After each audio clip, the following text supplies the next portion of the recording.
হয়ে গেছে এবিসিডি হয়েছে 1 2 করতে 1 2 1 কি পড়ছো বাবা তুমি? এবিসিডি পড়ছো? বলো তো। আমরা কিছুতেই ধরা দেব না। কিছুতেই না। বলো। হ্যাঁ ভোজ ফেরার আগে এই হোটেলটা ছেড়ে দিতে হবে আমাদের। গোল কর তোর মিউটের এটা দেখছি না তো। এইটা কি করেছো তুমি?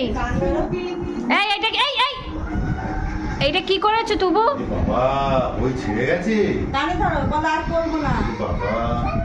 আর করবে না তো? তা এটা জুড়বে কিভাবে? ওর মাসিমণি জুড়ে দেবে বলো মাসিমণি নতুন বই কিনে দেবে তোমাকে যখন নতুন বই দেয়া হবে ম্যামরা কি বলবে যদি তুমি এইভাবে ছিঁড়ে দাও? তখন ম্যামরা কিন্তু হেভি মারবে। আর করবো না মনে থাকে যেন। ওরকম করে ভালো করে কান ধরো ঠিক করে ধরো। হ্যাঁ এই আমার দিকে তাকাও, কারণ ধরো সরি বলো। আর করবো না, মনে থাকে যেন। মনে থাকবে তো? ঠিক আছে।